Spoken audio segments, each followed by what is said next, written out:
Katipunan in Eatery tayo ngayon.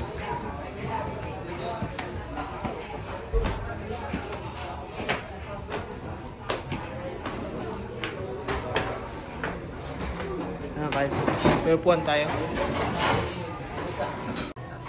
Kung mapapansin mo, yung mga kumakain dito parang puro lokal.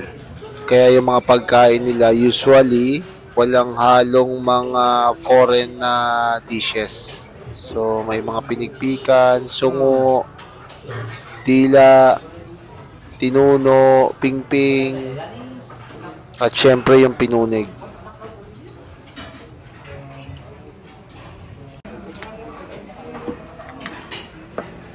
Nakakaingi po ba sa inyo sa sabaw ng papaitan?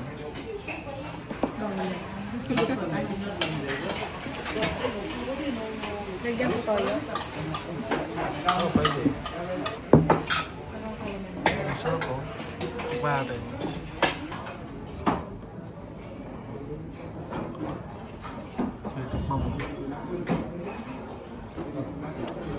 Init. Init? Sarap? Lasang-lasa mo baka, no? Nilagang baka. Hindi naman. Parang mga sabaw. Walang cubes na lasa. Ganun. Ayun, wala lang cubes. Okay dito sa Katipunan. Ayoko tikman yun. Yung nguso talaga yun. Mga lokal. Kasi ano, Mga lokal talaga yung kumakain. ayun eh. Thank you po. Yan, tikman mo. Sabaw ng papaitan. Papaitan, ano.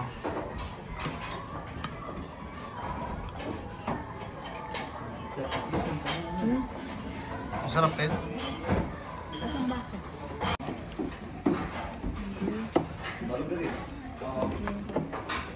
Highland rice, no?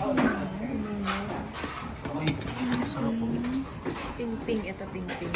Ping-ping, bago to. Tinuno. Ito, tinuno. Yung parang kinain natin ng ano, sa the original chef. Brown rice. Ito, Highland rice, no?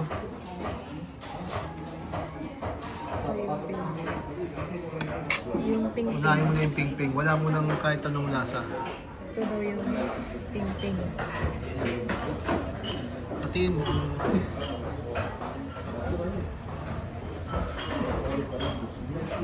Karning baboy, no? Ping-ping. Pisngi. Pisngi. Ping pisngi. Pisngi pala yun. Lasa. Lasang lokal. Lokal talaga, ano? Walang betchin. Ayun. Tikman mo.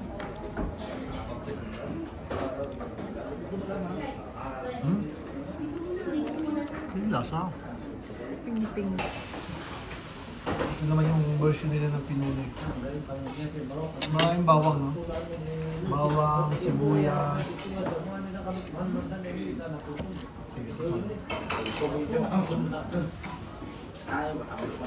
Tikman mo.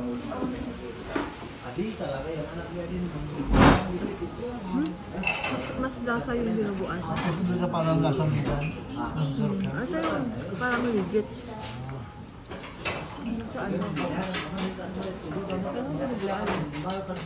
Ito, tinuno. Parang ihaw lang naman pag tinuno. Sarap yung tinunog din.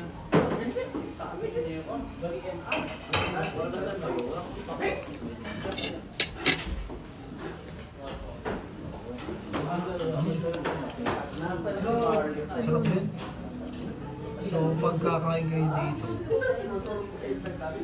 mas maganda to pag ayaw nyo ng betchin. Kasi walang betchin yung mga pagkain nyo. Pero malasa. Okay, kain na tayo.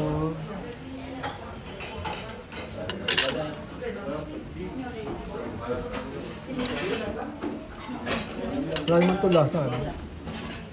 Wala. Oh, normal yun. Balanga dyan.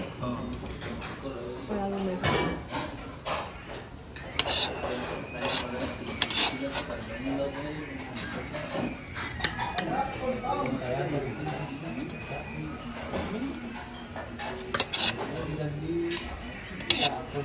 Oh.